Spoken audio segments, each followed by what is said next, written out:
everyone. Go. Cool. Well, thank you so much for everybody joining in on Tuesday, 2 o'clock. We have some great stuff we're planning on sharing with you today.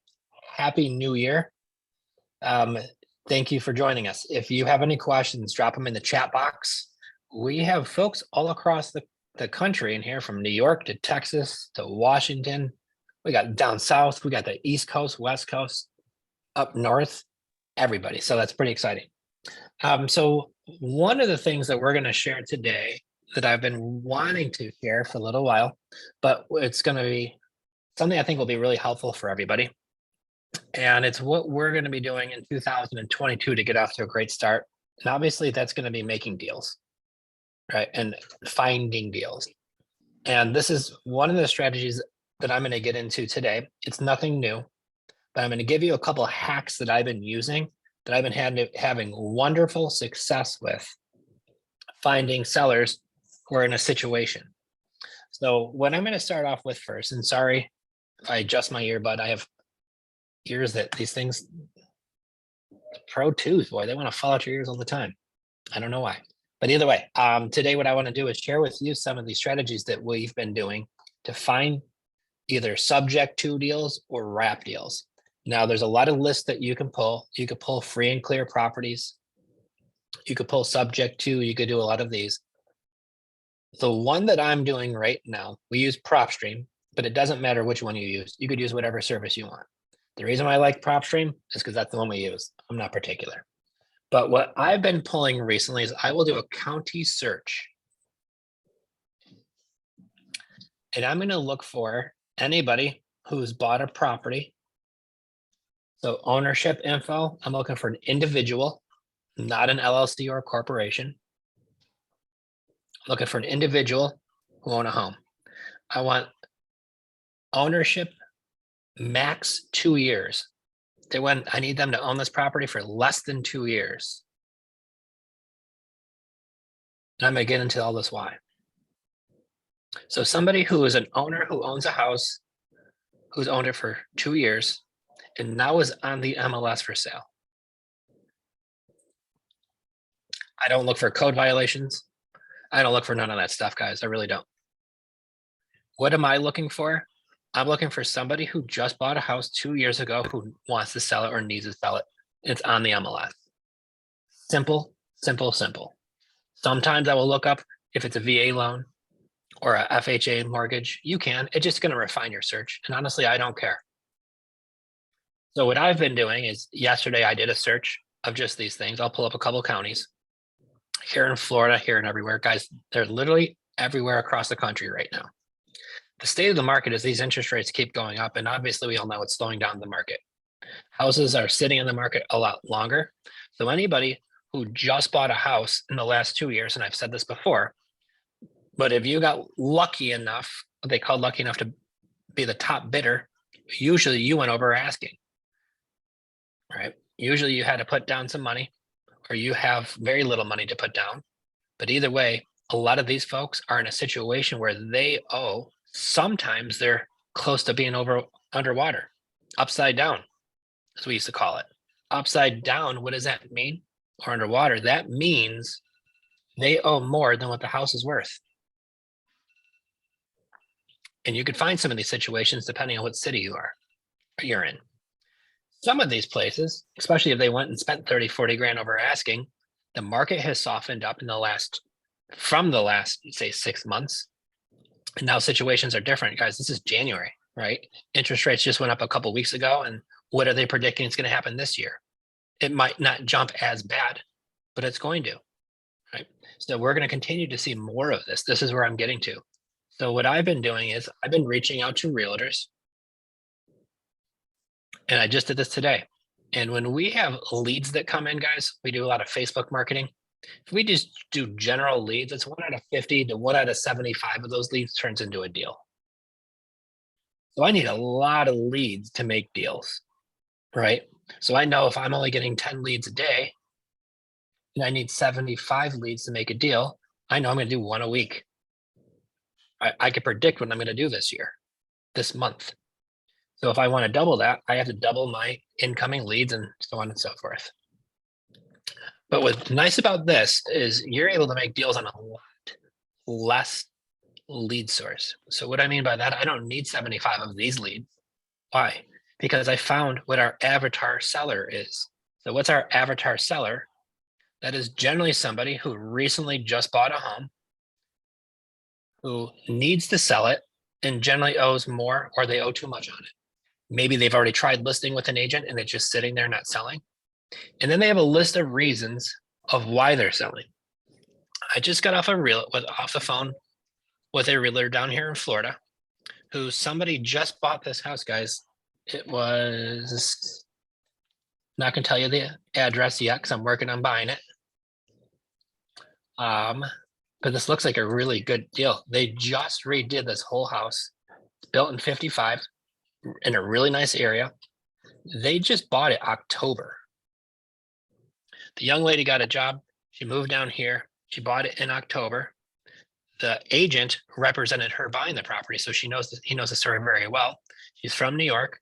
The young lady moves down here. Her job back in New York offered her like a crap ton more to move back to New York. So unfortunately, she's one of the people who are moving back up north where it's all cold. Usually it's opposite. People move down south and stay here. But either way, a lot of people buy houses and they move quickly, right? Who could foresee? Here it is. And it's been on the market for 31 days, guys. So she's had it listed since the beginning of December. So she's only lived in the house for, a month and then now is selling it. So we're coming across these situations. And what I do is I look on PropStream because the first thing I look at is now, once I pull up my list, I'm going to look at what do they buy the property for? What are they selling it for? And what do they owe on it still? Because it will show you the mortgage information. On here, it also shows the mortgage payment. It shows the interest rate and the term length and the lender. So I know right off the bat, if I have a seller who's got a 4% interest rate, 4.75 interest rate, what the payment is. Now, I will forewarn you on PropStream, it does not include taxes or insurance. You're looking at just principal and interest. So if you see a $1,500 payment, it's not including an HOA, not including your taxes or insurance. So when you're figuring out you're backing into a rental, you need to kind of have an idea of what you're looking at. So getting to that, what I'll do is I'll find a property that the payment is $1,500 a month. I'll look in the area and it rents for $3,000. I know when I add in my insurance policy, my HOA, taxes, I'm at a $2,300 payment. I got a $700 spread before I put in management or anything else, which I don't do because I do rent to own. So I don't need that stuff. But if you do, on that deal, you have more than enough room. So guess what deal I'm calling? Calling that one because there's a big spread. I'm going to call the realtor. And now I'm going to run to him my realtor script, which is very, very simple. And I blame it on my wife every single time. Just say, hey, my name is Joe. My wife and I are looking at buying a few rentals in the area, and we saw one of your listings. My wife pulled this one off Zillow and asked me if I'd call you on it to collect some information. They know I'm not a realtor. They know I'm a buyer, and they know I'm looking to buy some rentals. I had one agent today tell me, you're not going to want to buy this property because the HOA is horrendous when it comes to dealing with rentals. They're a real big pain, although you can rent. She sent me the bylaws and it doesn't look like anything we can't skirt around. However, it's good to know that, right? Ahead of time. I asked the agent. But now I have a handful of these where the agent also will say, I don't know much about it. And I'll explain to them. And it's like talking to a piece of cardboard. You do your best, right? But then you have a handful of these realtors who actually get it and understand what you're doing. And what I explain to them is I could pay, and stretch and pay some top dollar for the property. And the reason why I could do that is I take advantage of low interest rates. I see when your seller bought this property not too long ago, the interest rates were much lower than what they are today. So if I'm able to buy and work out your commission and cover closing costs, would your seller be open to terms? Just this. And then I just zip it. Would your seller be open to terms if I work out your commission and cover all closing costs? So one of them today, I got on a closing call with. Actually, this was listed for sale by owner. Sorry about that. My earbud was breaking up. So one of them was listed by owner. I called them. I explained to them exactly what I'm doing. And they said, yeah, that sounds good to me. She's calling because they are buying a new house. They already have the one picked out. They're waiting on the realtor. They're building it. It's a spec home. They want to figure out when it'll be done to when they want to sign closing date. Guys, and this is a turnkey house in Florida that's only, I think, 20 years old. Absolutely gorgeous house. Needs nothing. They just bought it under 2 years ago.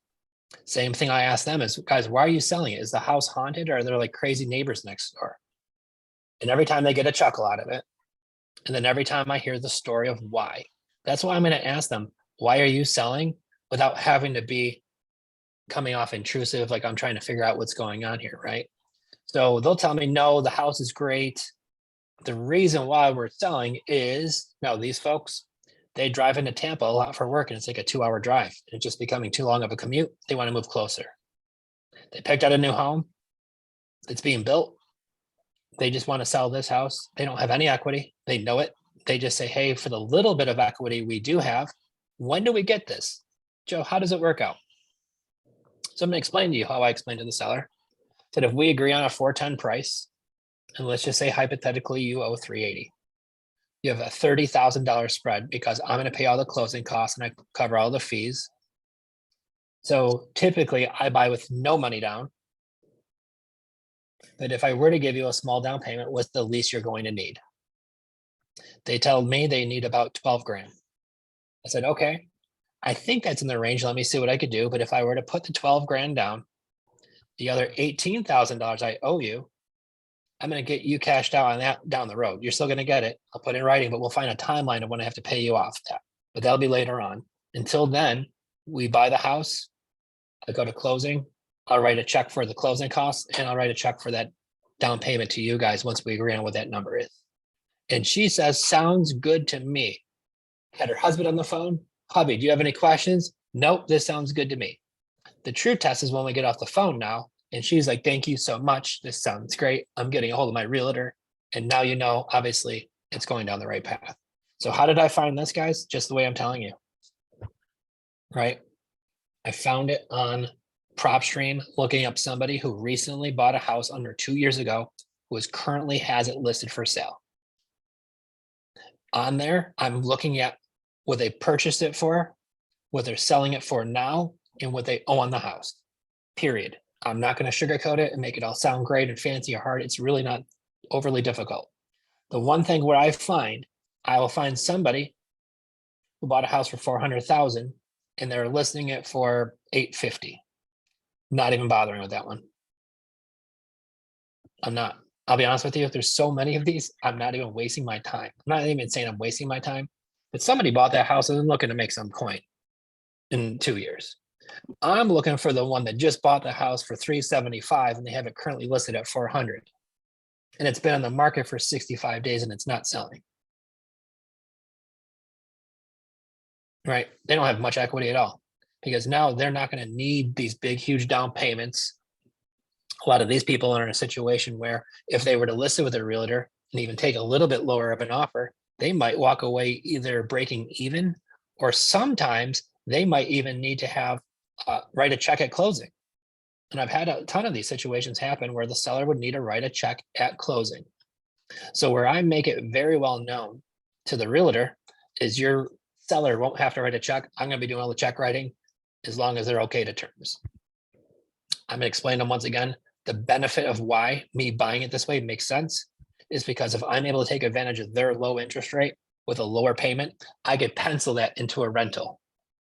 Or if I had to buy it right now at these prices with the current rates, the numbers just don't work well for a rental and it doesn't make sense for me. So if I'm going to stretch and pay that price for the house and cover all the closing costs and all the fees, the reason why I can make that work is with seller financing. So I'm sitting with Lexi. She's on our acquisition team here. She's a future current rock star. And so what we do is we look at all of our deals that come across our desk. We look at every single lead. So every single one of these people, we're going to pitch creative finance first. And everybody usually says that it's cash first. I don't. I find out what they want us to buy it for. right? Because if you're trying to give everybody this low cash offer, you're going and fighting everybody right off the bat. So I just want to find out, what do you guys need for the property? Is that the least you can do? And then are you open to terms? Because I had another conversation with somebody trying to sell her house today here in Florida. She just bought it, 55 and older community. It's dated, and she wants 315 for it. Guys, it ain't worth 315. And it's been for sale since May. She says she's been a realtor for like 30 million years in Virginia, but now she's doing it in Florida. And she doesn't understand that her house is severely overpriced. Either way, what I'd explained to her today is, if I could stretch and pay 315, I can make that work as long as the rest of the terms look great. Where it did not look well is she wanted a high rate of interest, which gave me a high payment. PITI did not work out well. So I explained to her, listen, I could still buy your house, but I need to get your payment lower. And she says, Joe, I told you I'm not budging off my price. I said, I'm not asking to move on your price at all. I told you I could pay more than anybody else is willing to pay for your property. If I can make the monthly payment make sense to me, and I get a long enough term to where that whole deal makes sense. And if that all looks good, I don't mind the price. So for me, I'm not bidding this lady up on the price. I'm bidding her up on the monthly payment, because no matter what, when I buy it, the PITI, HOA, everything adding up, I still need to make my money per month. And this is what I explained to her is, if something breaks in the house and I have to pay for it, I want to have the money to pay for that and still pay you every month on time, pay my taxes, paying the insurance, paying everything else. So I have to make money on that monthly rent. If you want 315 for your house, fine. I have to have a much lower payment. She still says she wants 475 rate, which is not overly high, but adding it all up, payments $2,500 a month with the HOA and everything, and they only rent in that area for, hers will only rent for 1,800 because it looks like grandma's house. So back to the drawing board, right? Not going to work at that numbers, but at least we know where we need to be. And that's where we make those deals. And if it makes sense, great. If not, guys, what we do, we put her in a sequence of follow-up. This house is not going to become more valuable, especially the way this market is. Every single month that that thing sits there vacant, that she's paying insurance, she's paying taxes on, utilities on. Every single month that something happens to this house while it sits there vacant, it is just wearing on you. So time and circumstances will help be on our side. So once again, there's nobody else going to be making that offer at 315. I'm the only guy in town willing to pay 315 for her house. And she said she's not going anything lower than that. And it's not worth 315. I will tell you that right now. But once again, if I get back into it and have the rest of the terms make sense, I could still make that deal work. And that's the whole part about creative finance, which we love. So moving forward, how am I going to crush 2023? That's what we're all here for. I told my team this morning, same thing. You have to get leads. Leads. If you can just work on like a train track, the first step of the train track is getting leads.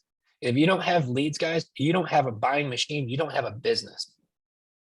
So you need to get leads in front of you, any way, shape, or form. It could be from networking with other investors. It could be networking with realtors, because every one of these realtors I talked to today, especially the real nice ones, I say, hey, and if you come across any of these situations, come across your desk, or you have a seller who needs to sell their house and they have little to no equity, I can buy those deals the way I buy it. And I could probably almost buy every single one of those that you have, as long as the rest of the numbers make sense. So if you have any of these and you're thinking of throwing it in the market, and some of these folks might have to write a check or they're just in a jam, get a hold of me and let me see if we can make a deal. So I'm having all of these agents now working for me on these properties that they're listing that they're having a hard time selling. I'm having other investors reach out to me and just sending me voicemails. I had 2 today of, hey, I have deals for you to take a look at. So how am I going to get leads this year, guys?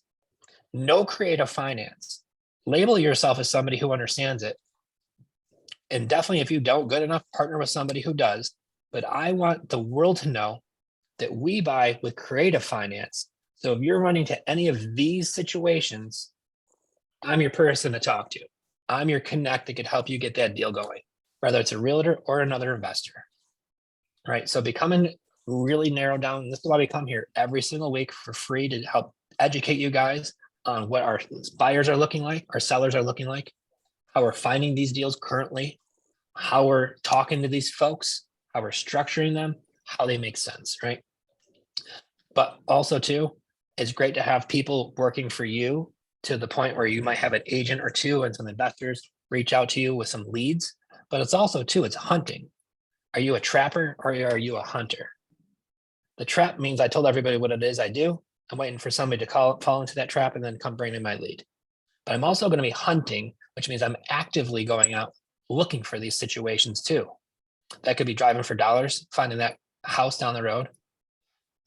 But I don't even want to do that unless I'm just doing it to go somewhere. I'm not just randomly driving around. But I will tell everybody on my Facebook, like, hey, if you see any of these properties, guys, like I will pay you a finder's fee if you bring me a deal that I buy. $1,000, $2,000. Like, what would you do with an extra $2,000? Like, some people lose their mind over that stuff, right? So I have people, field agents, that don't even realize that they're field agents, but they'll take a picture of a for sale by owner sign and text us an address. I'm telling you, if we buy it, I'm paying them money because I'll tell you, the first time you pay somebody a check like that, they're going to work for you forever for $1,000 because they want another $1,000, right? That's the best money they're going to spend, guys. So every bird dog that we can do, we love it. And we take a picture of us doing it. So we let everybody else know that we pay. But when I'm hunting, I could find these on Zillow right now. If you don't have PropStream, it's helpful. I could go on to redfin.com. The one setting I like about Redfin better than Zillow is Redfin will let you filter had to be 30 days or more on the market or 60 days or more on the market. So what I'll do is I'll go into the search box. I'll look for properties that have been on the market for 30 days or more. And I'll type in owner financing or seller financing. Hit search on both of those. You could do it on Zillow too. You're going to find these are everywhere. Realtors are going to be listing them. Then you could go under owner occupied or owner sellers, right? Same thing. I'm going to give you another scenario that I've been seeing often too. Is somebody, you could also look up landlords for rentals. Somebody has an accidental rental. Somebody who maybe tried to sell their house and it didn't sell. Now they're just trying to rent it.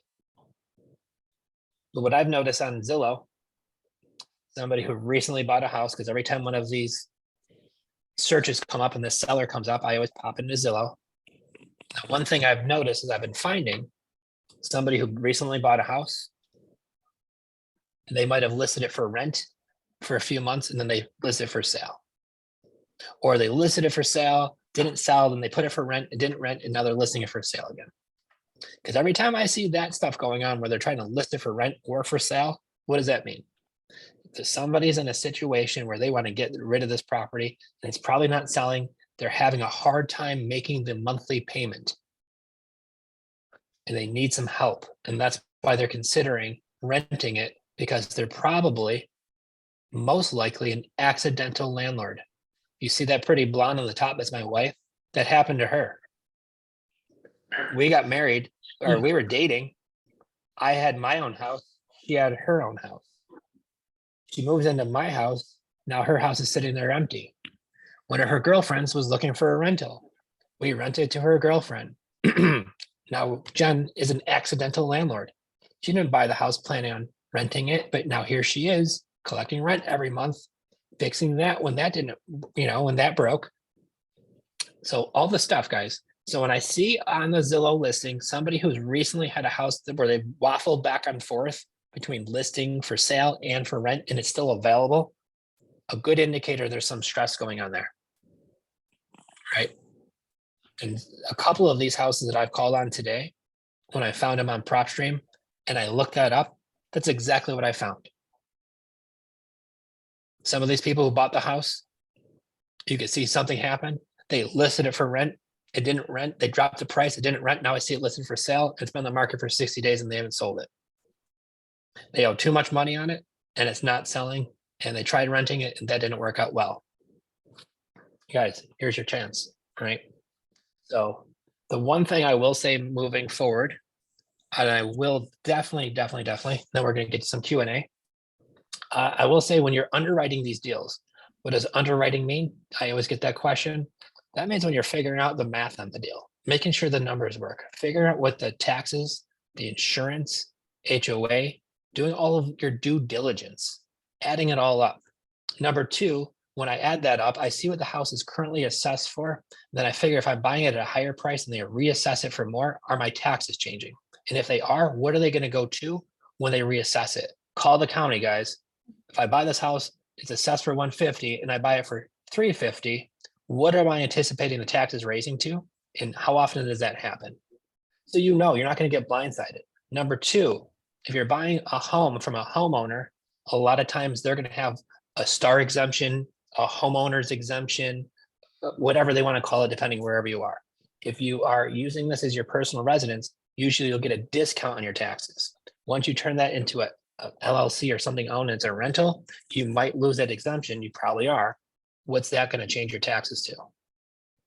These are the catch-22s that people, investors, when they get into these deals, don't account for. And then you get yourself into a situation. And that's not cool. You don't want to find out the hard way. So I'm teaching you what to look for. And I can tell you why I know this, but I think you probably already know. Either way, the one thing I'm going to do when I'm underwriting a deal, I really need to make sure if your strategy is Airbnb, your strategy is going to be midterm rentals to traveling nurses or all that great fun stuff, and I love it. There's a lot of ways to make money in there. But I also have a feeling, and I don't know for sure, I'm no expert, but there might be a little bit of a pullback on some of these Airbnbs. It depends on where they are. However, I always want to make sure that if I can't do an Airbnb or a midterm rental, I need to make sure if I just throw this up as a rental on Zillow or rent to own like what we do, that I'm able to make spread still. Because what I have happened, what I've seen before, I've had a lot of folks, they write the deal up. They say, okay, my payment with everything is $2,500. The area rents for $2,500, but I know I could Airbnb this thing for $5,000. So that sounds good why Airbnb is going well and everything looks great. Hopefully it works out well for you. But say, and part of my French, but say shit hits the fan, and that's no longer an option. Either you got too many violations and the county doesn't let you do it anymore, or once you find out the insurance that you're really supposed to use costs a lot more than you're anticipating, whatever it is, and you decide I'm not going to do that anymore, now you're going to go back to renting. Guys, if it only rents for $2,500 and your PITL is all in at $2,500, what are you doing? Because you know my saying, if it don't make dollars, it don't make sense. So I want you to be picky on the deals that you're going to do. I want you to cherry pick only the good deals that make sense. So what are we doing for you to help you see this? We're creating a creative finance analyzing calculator to when you put in all of these questions that we're going to put in this calculator, it's going to give you your rate of return, your cash on cash, and let you know if you got a good deal or a shit deal. It's going to let you know that in under just a couple of minutes. And this is the smartest way to analyze the deal is by just strictly the numbers, guys. Does the deal make sense? And so we're coming up with this calculator. It'll be really easy to use. We'll have it to you shortly. But these are the things that you're going to want to know.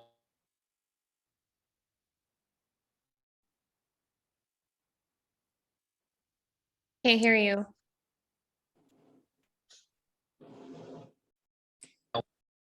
Can you hear me now? Now we can.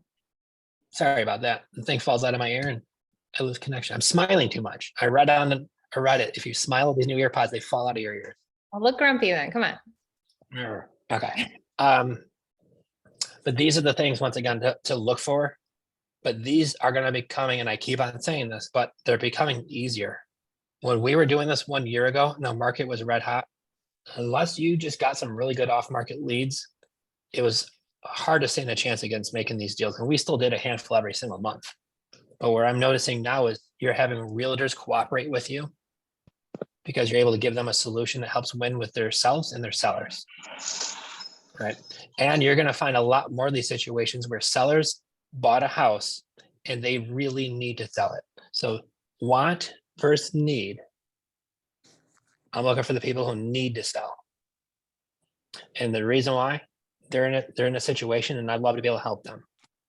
And a lot of times if they have little to no equity, the realtor isn't able to help them. all of us low ball cash offer buyers, you know who you are. I'm one of them too. We can't help them in that cash situation.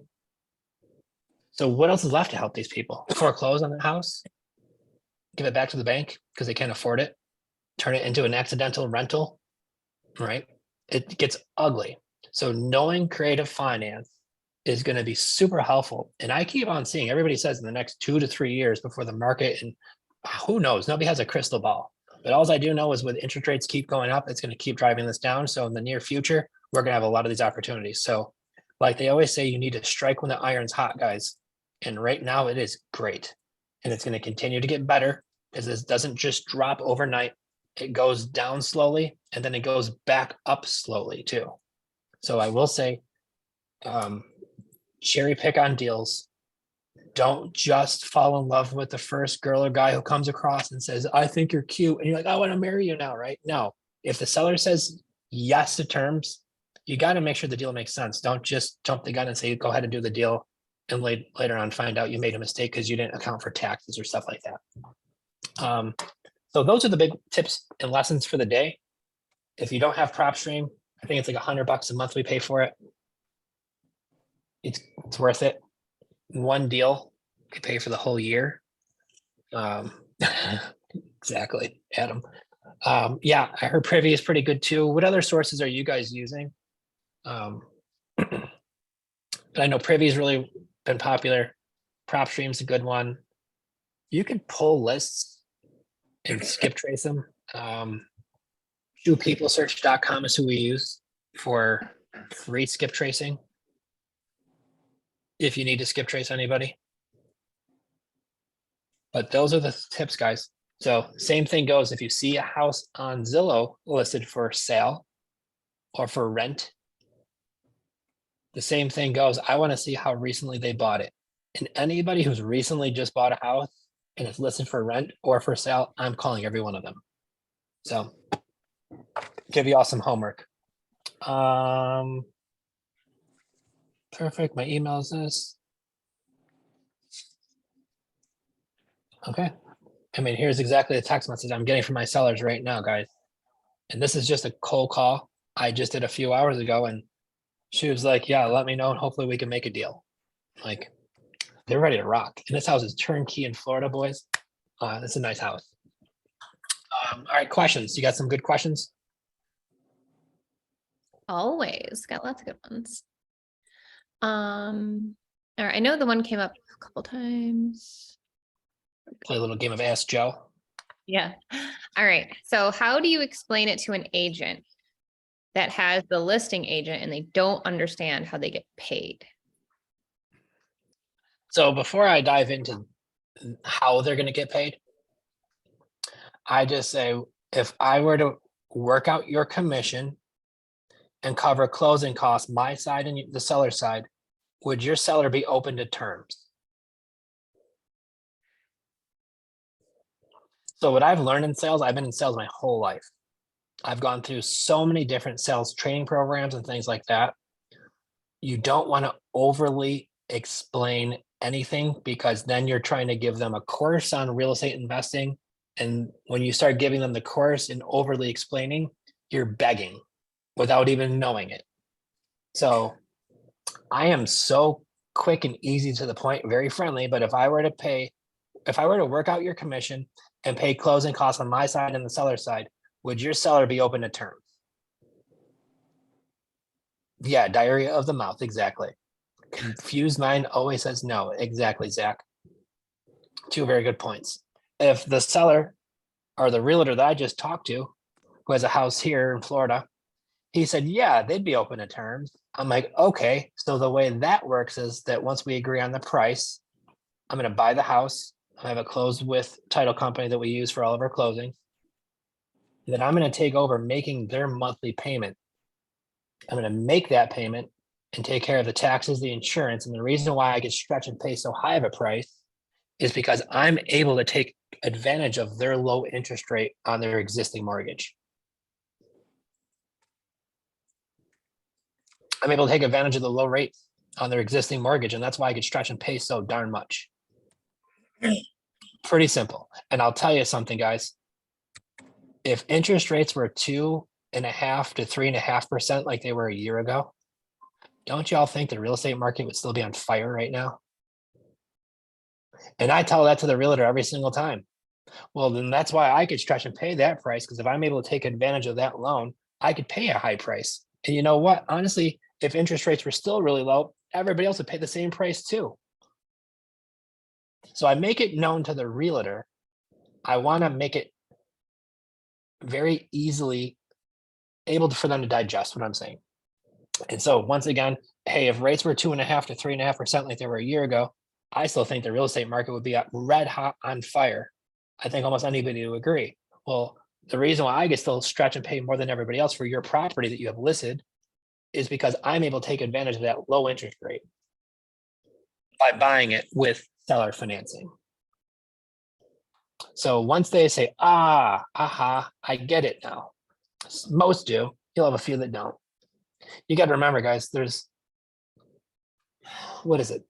It's like 10, 20% of all realtors are doing like majority of the closing. There's so many of them who have their license and don't even close one deal a year. So, or maybe they do a handful. Not saying that's a bad thing, but unless you really specialize in it, they might not even know the things existing. So the other thing I explain to realtors, guys, that'll be really helpful for you, is I explain to them right on the HUD statement, line 203, it talks about how to buy real estate subject to. It actually walks you and the attorneys right through the process of how to do this. So you want to write that line down, line 203 in the HUD statement. Google it.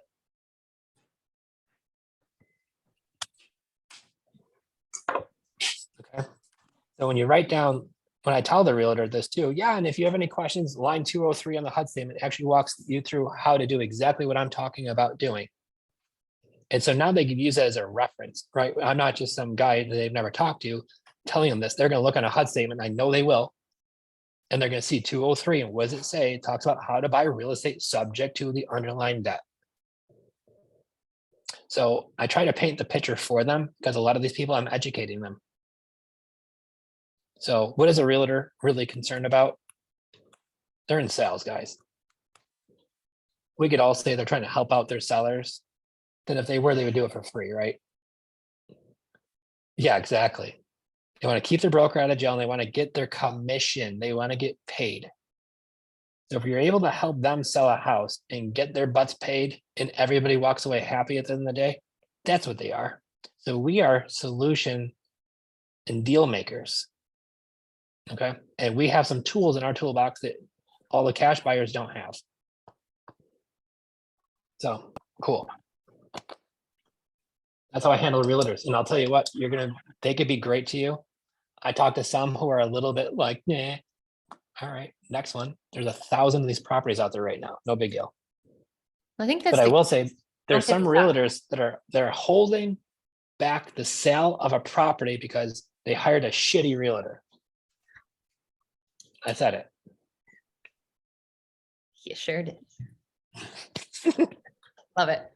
Well, it's true though, so don't just stop because someone was being rude or, didn't want to work with you. We encounter even on the rent to own side, I've been told, oh, I would never help you with that. That's a scam. Okay, well, you're not going to help a whole population of people who could really benefit from this program then. So keep talking until you find the ones that will work with you. Awesome questions. I'm so excited to keep going into these. All right, Ryan had one. Okay, Marty's first. One question. Do you use PMLs for monthly payments on your seller finance or sub 2 deals? So a profit and loss, you mean? I think he means private money lender. Oh, we don't. And the reason why we don't, we could if we wanted to. I think the reason why we don't is because we have a really bulletproof exit strategy with our rent to own. So a lot of these times, if I'm buying a property, guys, and I have to give the seller, like the one I'm talking about, if I have to give them, say, $10,000 down, I cover $5,000 in closing costs, I got an insurance policy. Once you add it all up, I'm probably 20 grand in. If this is a $300,000 home, then I know once I get my rent to own program going in there, I'm going to collect 20 to 30 grand down for my tenant buyer. So the minute I put in a tenant buyer, I've usually got all my money right back. I'm making monthly rent. So my rate of return is infinite. Why? Because I have no money into the deal. I've got no credit. I'm not going to get a bank involved. I'm writing off depreciation, and I'm making monthly cash flow. So this is why we love our rent to own strategy, because any of that money we came up with initially, we got that back. If you're going to keep it as a rental or things like that, and you have to come up with the money initially, you can borrow it. There's a lot of different mom and pops and aunts and uncles who want to get a decent return on their money. As long as you factor in that monthly payment into your PITI and everything else still works out fine. And if you got money lenders, do it. So that's what we do. Yeah. All right. Ryan's question: how do you handle it when you do a 0% seller finance on a wrap as far as the 3 to 4% tax they will pay? I ask as I heard a lot of seller attorneys balk at 0% because of this.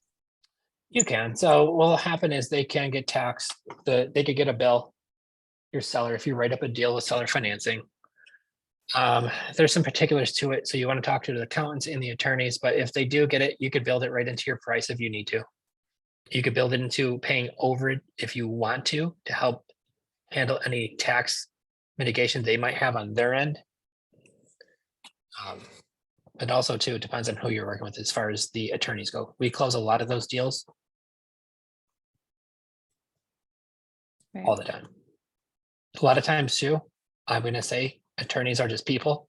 If you don't have an attorney that truly understands what it is that you're trying to accomplish and do, look for another attorney. I'm not the only one doing these deals. Like Pace Marby talks about them. Ron LeGrand talks about them. A lot of investors talk about them. Scott Horn, who's in Texas, who's a huge investor and attorney.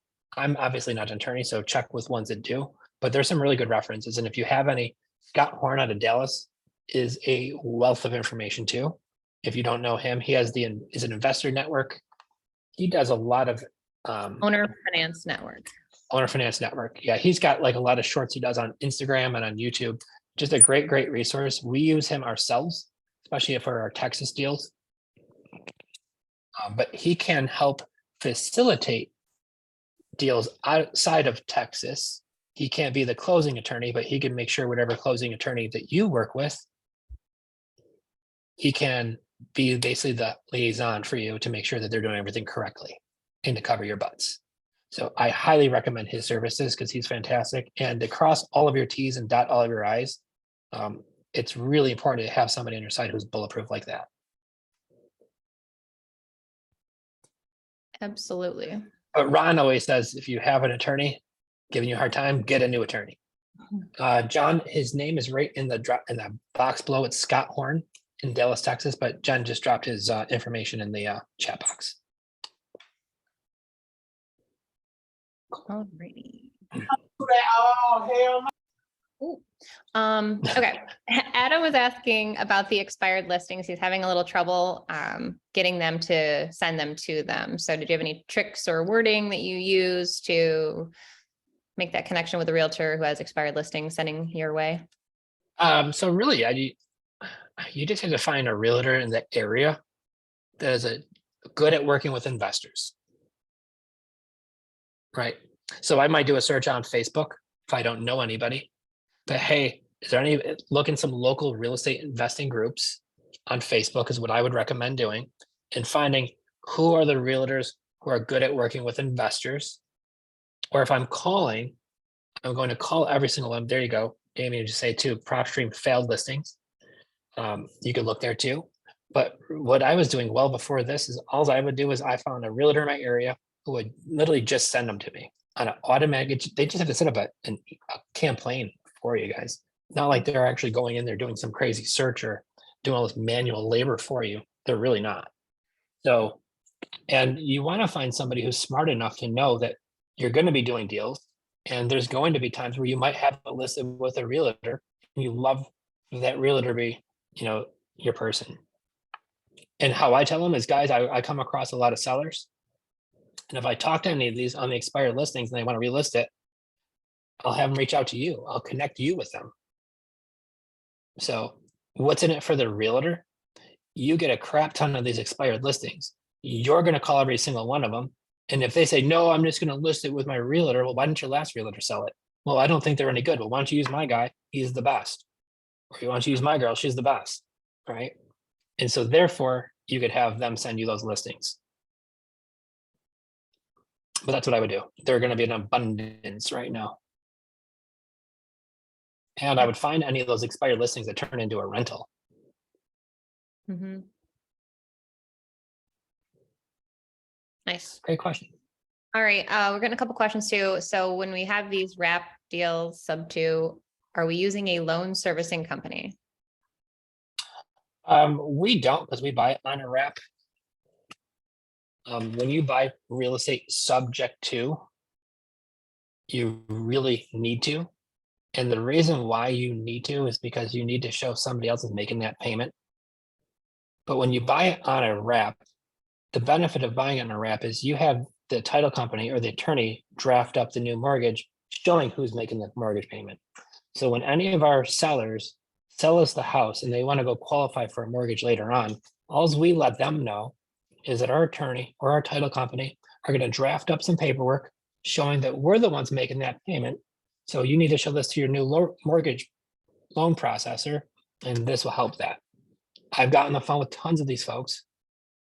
Sent them our HUD statement showing that we closed on the property, showing them the mortgage note, and every single one of them, they get the mortgage done.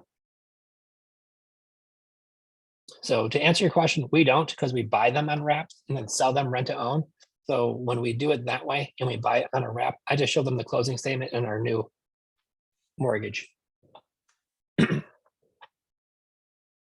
All right. Christopher Brown, I want to use self-direction to fund them. Is that good to do? Talking about IRA. Yes. So you have to be very, very careful on how you do that. If you use your self-directed IRA and you are funding deals where there's an underlying debt, whether it's a subject to or a wrap or even just straight up seller financing, you're going to trigger what's called UBID, which is still a taxable event. You also have to be very careful with not what's called self-dealing, is that if my self-directed IRA is going to lend money to close this deal to my LLC that I also own, because now that's called self-dealing, the IRS will also say that's a no-no. So can you do this? There are ways to work around it. You just need to be extremely careful on a couple of things. Can I lend money as a money lender out of my self-directed IRA for transaction funding for stuff like this? Absolutely, I can. So for another example, say I have my IRA, which I do, and John wants to buy a property and he figures out that he needs 30 grand. It's his cost of acquisition.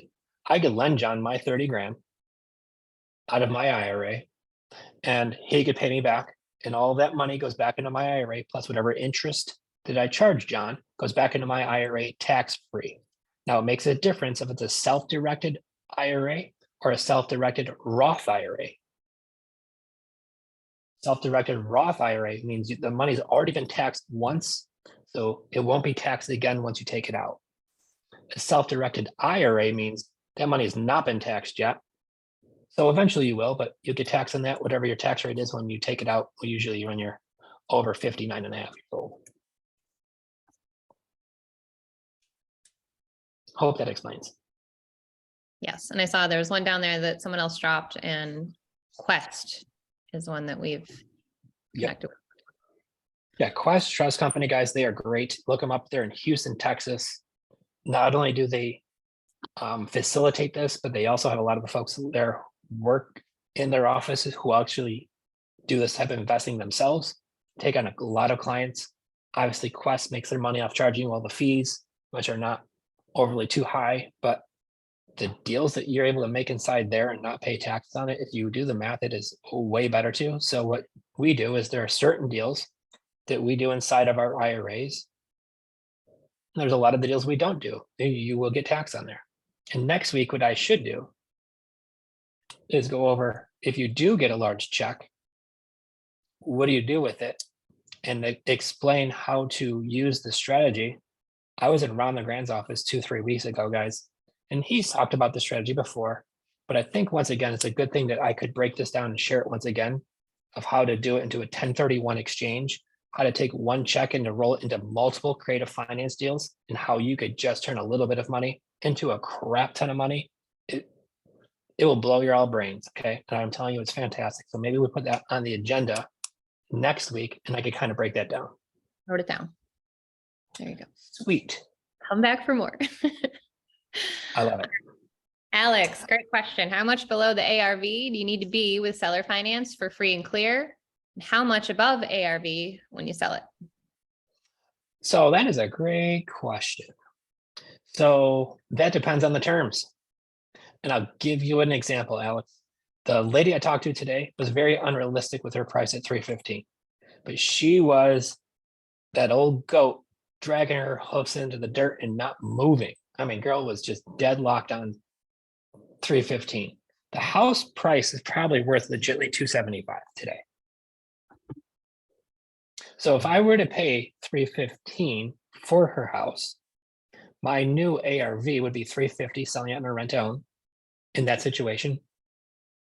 But I would collect probably 30 grand down. I would have a large enough non-refundable option deposit that goes towards the purchase. But more importantly, on that deal, if I were to pay 315, I would have to have either a 0% mortgage or such a low rate of interest that I'm able to pay her down quickly on her principal balance. And I need to be able to do that for a long time. So I guess it's a equation that has to be laid out. And what I mean by that is, would I pay 315 for a house that's worth 275? Sure. If only I could do that with no money down. I'm able to have a low enough payment where I could cash flow like a monster. I might have a long enough term to get her paid down. Because what I'm going to do is, when I'm going to look for a tenant buyer, am I going to look for a tenant buyer who wants to give me cash out in 6 months? Or am I going to find a tenant buyer who's got a good enough option deposit, but I know for sure they're not going to get me cashed out in 2 to 3 years, if not longer? Because I'll be honest with you guys, and Jenn could attest to this, with our tenant buyers, we have a lot of them say, oh, I'm going to buy it out in a year. Or I'm going to buy it out in 2 years. They ain't buying out anytime soon. We've had a bunch that have. We've had some that rushed to get there. That's very far and few between. We've had a couple that we had to scoot across the line for one reason or another, and then they got across the line. And then we have our favorite set it and forget it. They just pay rent every month. And she told me about a property the other day that I forgot we even own that property. So with that being the case, those are your favorite tenant buyers, right? Somebody who gave you a large chunk of money to move in. They pay rent every month on time, and you never hear boo out of them. So to answer your question, would I buy it for more if the rest of the terms make sense? No money down, 0% mortgage, low payments, stuff like that. They want high money down, I'm out of the deal right away. Cost of acquisition is going to kill every deal in 2023 if it's too high. So when I see a lot of these folks, and I'm not picking on them, but I see a lot of folks dropping deals in Pace Morby's group, because that's where a lot of people share these deals. And I'll look and they'll have a house that it's $150,000 price tag. Like the seller wants 75 grand down and will do the other 75 grand at like 6%. I'm like, I guess that's creative-ish, kinda, but it's like digging through a dumpster, look for a scrap of bread sometimes, guys. It's ugly. I want to get the deals with no money down. Right. So those are the ones that we're hunting for. Hopefully that answered that. And they do want a high assignment fee. You are right, Lewis. They want freaking $30,000 assignment fees besides. Well, that's why it's education and people are learning. Well, and that's part of it. This is why we're here to do what we do, because you know what? I probably would have been that guy before too, not knowing what I had, not knowing if it was a good deal or not. Right. So that's why I want to add up this cost of acquisition and do our calculator, because anybody of those folks could have plugged that in there and seen, well, this deal's on the like low dark red. It's not a great deal. Don't ask a $30,000 assignment fee for a crap deal. Mm-hmm. Going back to the wrap deals, when we pay the loan directly or we pay the seller and have them pay the loan. So you never want to just give the seller money to pay the mortgage, because it's just putting a lot of trust that money is actually going to make it there. So I would definitely get the seller's login, change their credentials, and you directly make those payments if you're buying on a wrap. I actually working with a new insurance company down here, and I haven't even had a chance to tell you about it, Joe.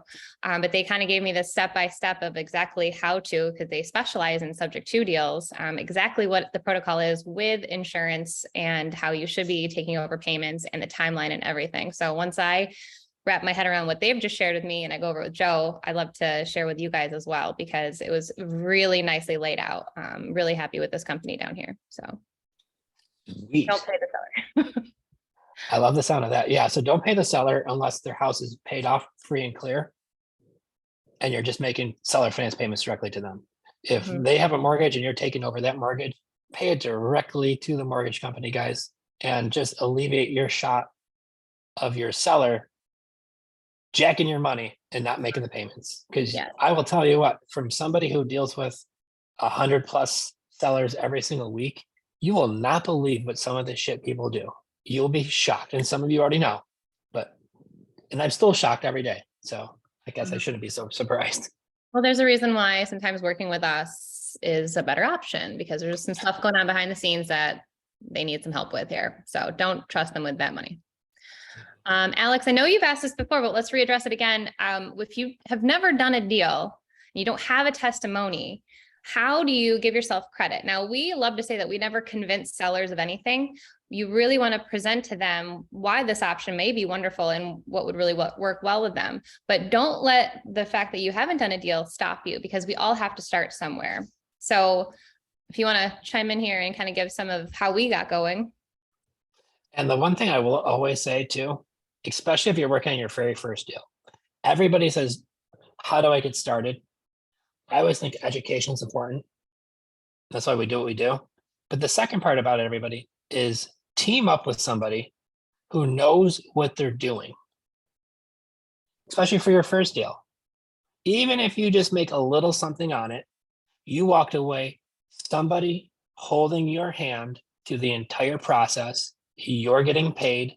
You're involved in a real estate transaction. You're making money on a deal.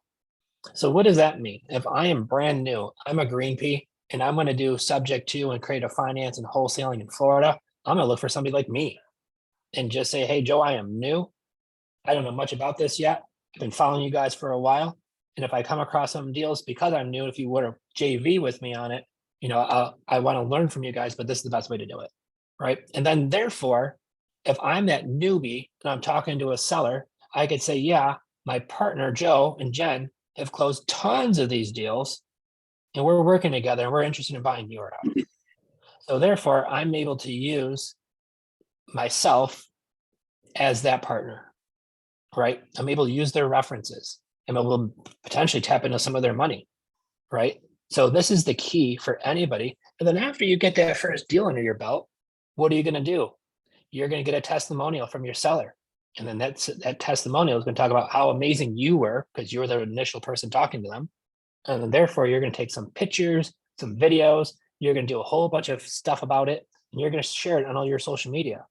So when I had a seller today talk about how do I look you guys up, I said, look up Jenn Buys 585, just Google it. You're going to find our website, you're going to Facebook, you're going to find so much stuff about it, you can't miss it.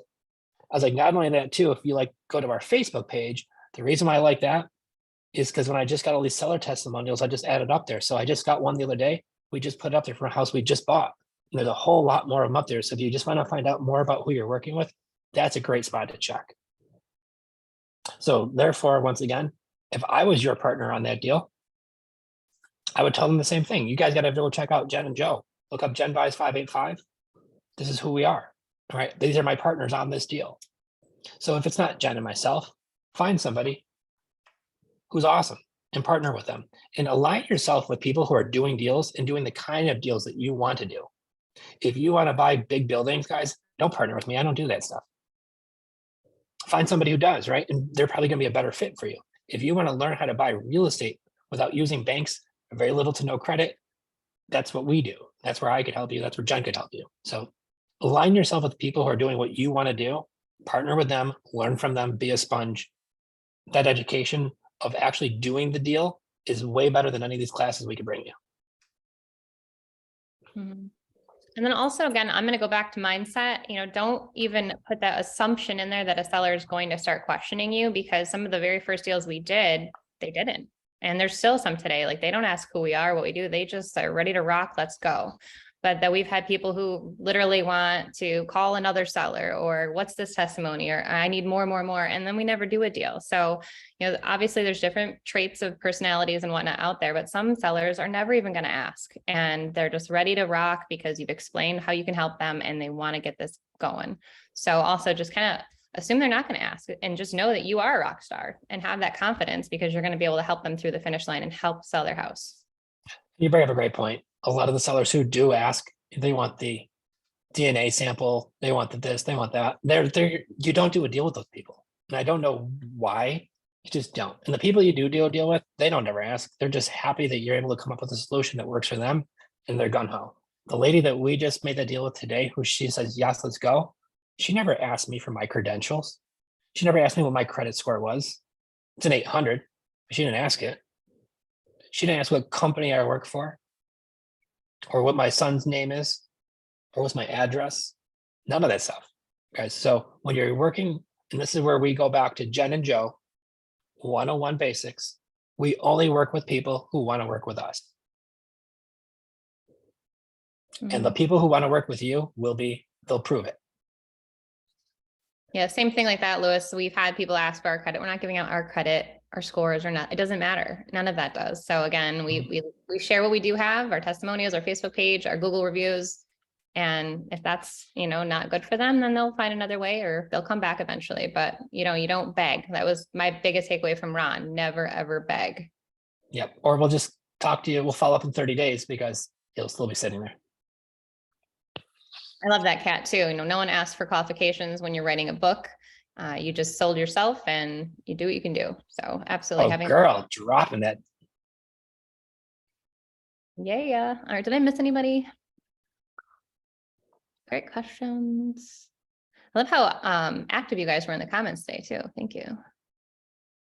Oh, do you know about how much it costs for using an attorney, like when you're doing the wrap mortgage? I mean, so the attorney themselves, depends on what state you're in. Everyone's going to have different closing costs. So an attorney should charge you anywhere between $500 and $1,500 for their fee, depending on where you are. Plus whatever other fees. There's going to be title reports. There's going to be the other junk fees that they charge you. So I know for sure in Florida, if I'm closing probably a $200,000-300,000 house, I'm probably $4,000 or $5,000 in closing costs. New York is about the same. There are some places like, for an example, Philly, Pennsylvania, they have I think it's a 5% transfer tax. Baltimore is the same way. Pittsburgh's like 4.5% transfer tax.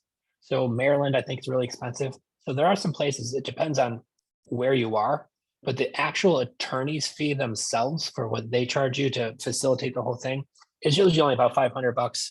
I've seen some of them get a little rowdy up to like $1,500. Shouldn't be more than that.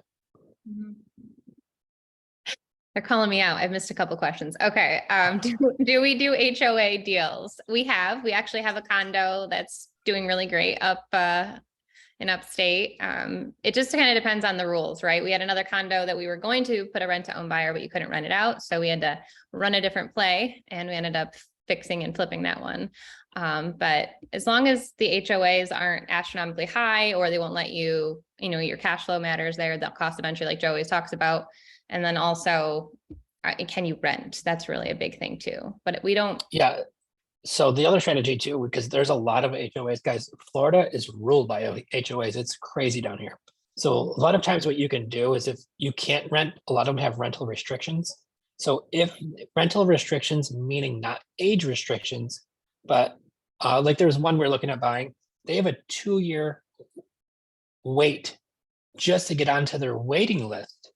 And then when you're on their waiting list, you have to wait for somebody practically to die in order to be eligible to rent. It could be 4 or 5 years, 6, 7 years before your house could turn into a rental. So if I buy a house subject to, or if I lead there subject to, and I can't rent, what am I going to do? I'm going to turn around and sell that in a wrap. Right. So if I buy a house for $200,000 at a 3% rate, I could sell it for 250 at a 7% rate, get a big down payment, and I could sell that property on a wrap. And now I'm not the owner, I'm a bank. And the HOA cannot give you a hard time about that. But yes, we do. We have some HOAs that are totally cool with it. So you want to find their bylaws. HOAs in Florida they rule. They could foreclose on you super fast here if they're not being paid. So make sure you find the HOAs who are cooperative and easy to deal with. Some are stone cold killers and have no flexibility, and some are like, hey, welcome to Florida, go do what you want. So All right, be sorry, careful. Jared, I missed his question earlier. So being in a non-landlord friendly state such as California, New York, would it deter someone from doing lease options, or is that okay to proceed? Buying or selling would be my question. If Selling. I am selling on a lease option, I'd rather buy it on terms and buy it with seller financing. But if my only strategy buying is with a lease option, I usually let the seller know that's a great fit for us too, because it's going to save a lot of money in closing costs. So for an example, you could get a small condo in certain places in California for $1 million. Closing costs might be 30, 40 grand. That could kill a deal. So maybe in places like that, what I would prefer to do it is to buy it on a lease option. And what's called the sandwich lease purchase means I agree on a price, I agree on a rent, and I also agree that I can resell it and re-rent it for more, and I'm going to. And therefore, for me, Jen and I are from New York, so we're used to buying in a non-landlord friendly state. And so the reason why we could still do well in this non-friendly landlord state is because of our exit strategy, which is rent to own. If I'm a landlord and I'm just doing typical landlord stuff and I'm collecting first and last month's rent, that's putting you at a lot of risk with not a lot of money. First month's rent's $1,500 and the security deposit's the same. You got a $1,500 insurance policy that your tenant's not going to wreck the place. This is why we love to collect these $10, $20, $30,000 non-refundable option deposits. Because guys, we have somebody who was getting evicted yesterday, but he did give us 10 grand to move in. Now, if he were to come in and just pay us the $1,500 first month's rent and then do what he did and not pay us at all since April of last year, that would have been pretty ugly. We would have still been fine, but it sucks because you put somebody in the house and you expect them to do the right thing and they don't. And that happens. And in New York State, New York says they could live there for 6, 7, 8, 10 months before we're going to throw them out, because that's what New York does, right? You as a dirty landlord are the bad guys. So therefore, if I'm going to have to play in those waters, how am I still going to thrive? I'm going to collect 10, 20 grand down. And good news is when he moves out, I'm going to call him Mr. Dirtbag because it's his name. When Mr. Dirtbag moves out and we put in a new tenant buyer, they're going to give us another 10, 20 grand to move in. Right? So worst case scenario, if it happens, I'm still going to be okay. Right? That's why we love lease purchases when selling. Always, always, always. When buying, we have bought on lease purchases, and especially in situations where there's super high closing costs, or maybe there's a lien against the property, a $30,000 lien that'll have to get paid off at closing, and I don't want to have to do that right then and there. Then I will do it with a lease purchase to where now I'm controlling that piece of real estate by just a piece of paper. And then I'm going to resell it for a higher price and all the other things. And then therefore, once my buyer does buy us out, that's when everything else gets paid off underneath. So great strategy for high closing costs, a lot of liens attached. It's still a great way to buy it. And it's just, it's I hate to use the word risk, but everything has a risk, right? So when you place a tenant, whether it's a tenant or a tenant buyer, you're running the risk that they're not going to pay you rent. So just make sure you do have reserves and that you are ready to put that's why we love, like Joe said, those non-refundable option deposits, because that is a little bit of a cushion. That is your money right away if ish hits the fan, like you said. And sometimes it do. It does. And then finally they get out, and they're so sorry it didn't work out was a text I got today. I'm like, I'm so sorry that you didn't pay your rent. What the hell? So sorry it didn't work out. I'm like, it would have worked out great if you just paid rent. Like you signed this contract saying you're going to. Even 1 month's rent Yeah. Not move in, pay first month's rent and this big option deposit, and then never pay you again since April of 2022. Sorry, it didn't work out. Yeah, sorry. All right, so Westchester, New York, seems impossible to do a sub 2. Lawyers have killed him on it. Is it Eder or Eder? I don't want to pronounce it wrong.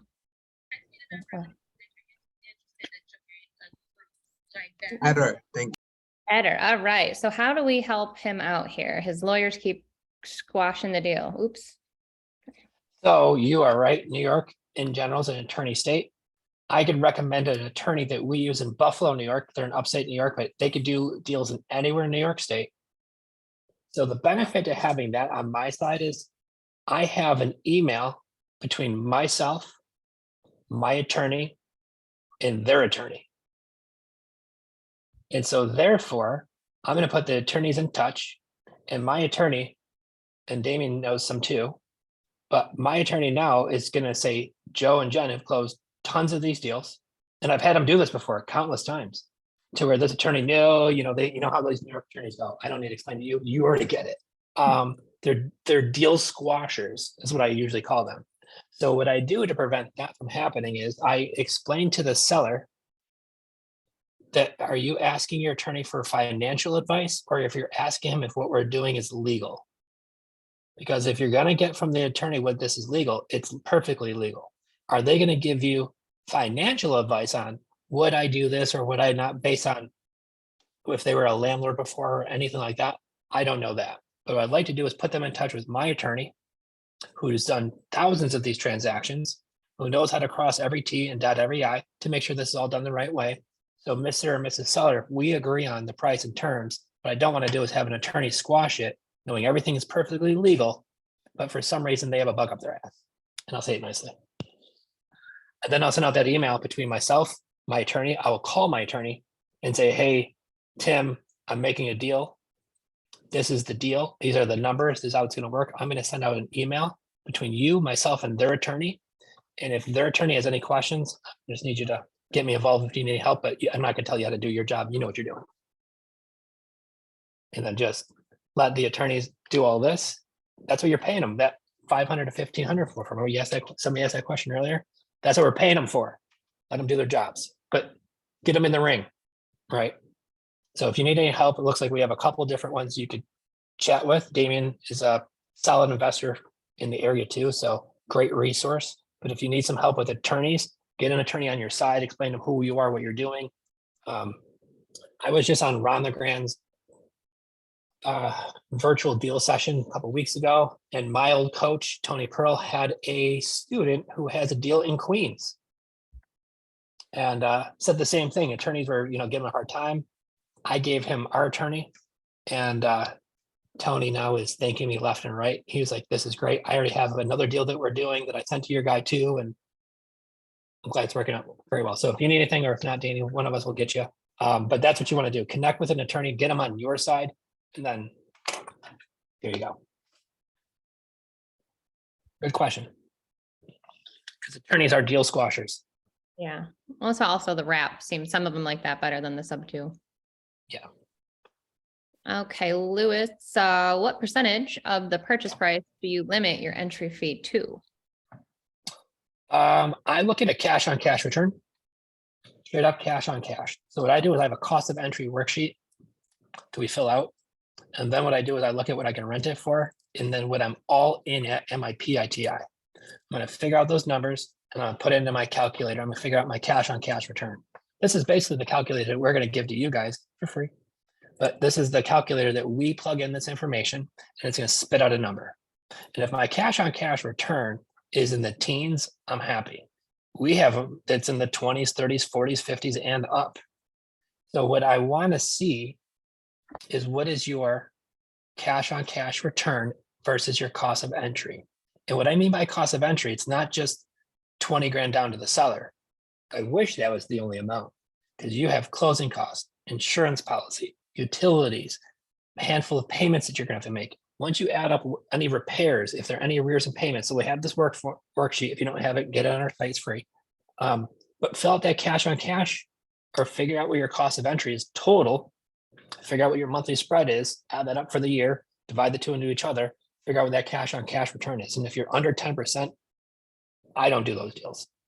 Some people may, depending on what you bought it for too, right? Maybe you bought it for 300 grand, it's worth 400.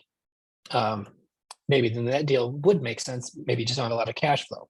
But for me, I'll tell you what, the deals that we're keeping, it's going to start with usually a high teens 2 and up. So 20 something percent cash on cash return is what we look for. And that's a way to, man, Damien dropping it. Thank you so much, Damien.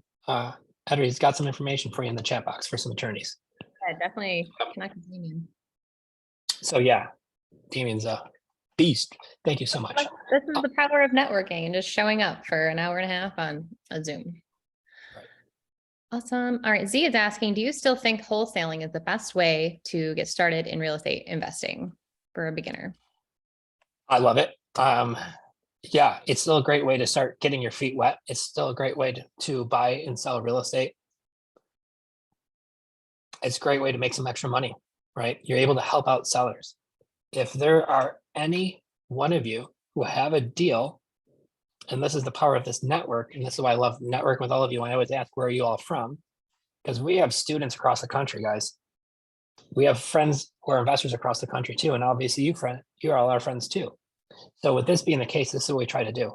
Cash deals, we're still doing very well. We still wholesale a handful of cash deals every month. And those deals will help keep your lights on. Now you do 1 or 2 wholesale deals, it could be life-changing. I think we talked to you earlier before, a couple of weeks ago, about Juliana, who's one of our current past students. But she just dropped a mailer. She lives in New York City, but she spent some money. She did a mailer in upstate New York. Guys, once she closes this deal, she's about to get like 90 grand. 92,000.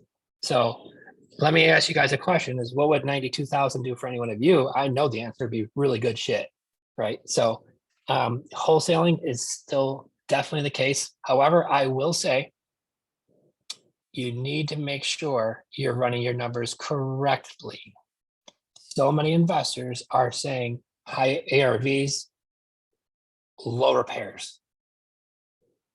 I've seen some houses that need to be demolished and they'll be needs 20K in repairs. I'm like, oh, you're a little far off on that one, right? So just make sure if you don't know, if you think you got something, team up with somebody who does and they can walk you through it once again.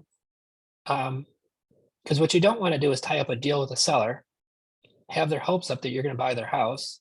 You're looking to wholesale it and none of your buyers pan out because the numbers were way off. Then you have to go back to the seller and renegotiate. But I will tell you guys, it happens. It happens to us too.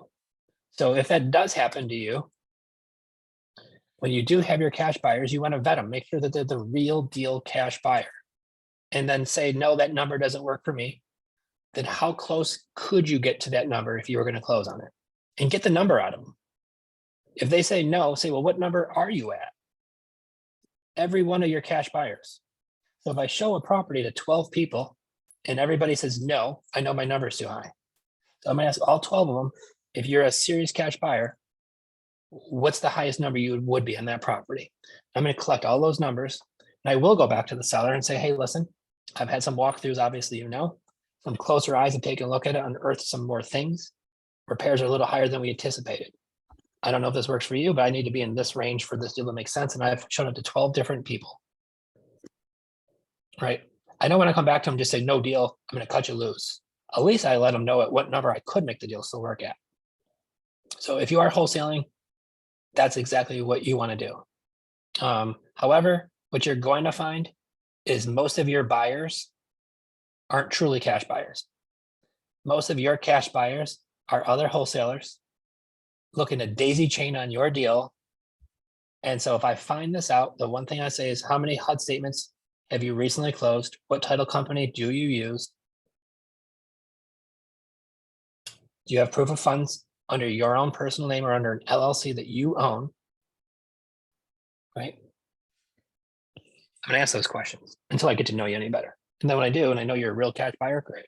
I've had too many investors try to daisy chain our deals and say, oh, I'm a real cash buyer. And then next thing you know, I see my deal on Pace Morby's site for more money. Or one of the many Facebook groups, absolutely. Adam, I think you need to write a book with all of your crazy stories. He keeps dropping like a ton of lessons learned here. So definitely you gotta document those. Get with Kat here. She could help you write a book. And can he do deals in Hawaii? He has a friend living there, he's asking. Yep. We have, we've worked a lot of deals in Hawaii. We actually have a connection of folks in Hawaii who buy sub 2, do cash, fix and flip. That's the great thing about, it's never been easier in the history of humans than it is to buy and sell real estate than it is right now. Because we have all these little phones. I could see stuff virtually.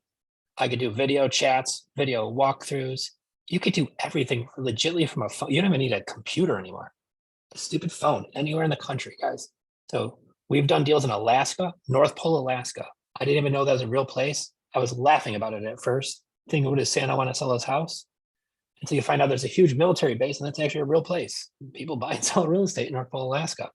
So we bought and sold that property, had it under contract for like 3 days, wholesaled it, made I think 12 grand. And they made a killing on it. So it was awesome for them too. Yep. Very cool. All right. Well, I think that's all. So if I'm questions, having fun today too. So good job. you know, we did do a live last week. If you missed it, head over to our YouTube channel. If you haven't liked and subscribe it, we would be super appreciative of that. We love seeing that grow.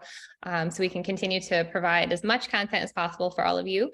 If questions come up, drop them in the group. If we don't get to them, we'll try very hard to get to them here or bring them here live. We love that even better. And you can remind me if I forgot you. So babe, what's the name of our YouTube channel? Do you have a Oh. link you want to share? Yeah, it's Creative Finance Playbook with Jen and Joe. So I can Creative Finance Playbook on YouTube. You'll see her smiling face. You'll see my face in there going over some cool stuff too. But we drop a lot of the stuff in there too, guys. And just like to share with you guys every week. And this is why we spend a little bit of our time to share what's currently going on. I'm in the office today. Like Lexi's been here listening to me all day long. Like I'm at work, we're working on deals today. And when I hang up here, I'm gonna be calling sellers. This is exactly what we do every single day. So what's currently working changes. What the market was like in the beginning of the year compared to like how last year finished, 2 completely different polar opposites of the market. Came in red hot, went out. I wouldn't even say lukewarm. I think it went out a little cold. So things change, guys, in real estate. So this is why we do what we do to drop what's currently working. And love sharing with you guys. So next week, I'll break down that 1031 exchange though. Because that was absolutely. And then if you think of any big topics you want, we're always, you know, ears wide open. And then I got to say, guys, we got 13 days till our pre-sale ends here. I know some of you in this room are already signed up. You want that next level. You want the contracts. You want the deep dive into the scripts, how we're closing these deals, negotiating. I mean, we're talking the premium of the premium here is going to start in 13 days. We're going to take you through a 3 months program and we are stoked for it. And this is going to be live and hybrid of online classes that you walk yourself through too. So if time is of the essence and you can't meet every single week at a certain time, then this might be right up your alley. I know I've had some really great questions. You know, I work full time, I have little kids. We get it. We have that same thing, but we had that drive and we wanted to learn no matter what it took. And so if that's you, reach out to me. I'd love to share more. Otherwise, head on over to Creative Finance Playbook and sign up. What are you waiting for? well, not only that too, our sandwich lease purchase agreements are buying and selling are completely different because we buy differently than we sell. Guys, those things alone, you're able to buy and control real estate without a dime, just using this piece of paper. Okay. So when I'm talking about wholesaling is a great way to get started. But what also if I could start controlling real estate with literally a piece of paper to where now I'm doing a lot of our deals with a sandwich lease purchase to where I've got 90 days till first payment. I don't even have a closing cost, nothing. They sign this agreement. I'm able to now have this lease payment. I usually have 90 days till first payment. In those 3 months, guys, I'm looking for a tenant buyer to put in there who's going to give me 10, 20 grand to put down, which is in my money, non-refundable option deposit. So wholesaling was a great question.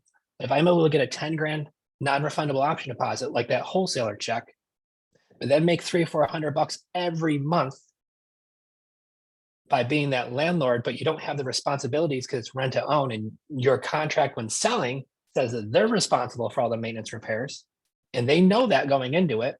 So I'm getting that first check like a wholesaler. I'm getting monthly payments every month like a landlord without having to worry about the maintenance repairs and all that stuff. And then down the road, if any of these buyers, once they do buy you out, you're gonna get a big back end check. And what that costs to get you started, guys? Zero. You could call Zillow listings for rent right now and just say, hey, would you rent it to me, and go over there. So all the stuff that we're going to teach you guys is stuff that we're currently using. That agreement is in there, and you guys don't want to miss that. So if you're interested, creativefinanceplaybook.com or reach out to Jen. I'm at work, so I'm talking to sellers, but reach out to Jen, and we'd gladly answer any questions you guys have. Absolutely, guys. I know I've been getting a lot of them, so I'm trying to answer as many as possible. We are here to help. We want you to build that wealth, live life on your terms. I mean, we were able to enjoy an 80-degree day yesterday in Siesta Key, have lunch together, and still work a little bit. And it's just really life-changing what a little bit of time every single day can really build into. So, And we live here. We're not just visiting anymore. This is the point of living the life the way you want. So when somebody asks, when I do deals in Hawaii, I don't know whoever asked that, but you can do deals, doesn't matter wherever you live or where the properties are. And that's the gift. So once again, don't let limiting beliefs stop you from achieving what you want to achieve. love that. So cool. Let's see you guys next week. All right, gang. Thanks for stopping in. Great seeing y'all. We'll see y'all next week. All right. Bye-bye. Bye-bye.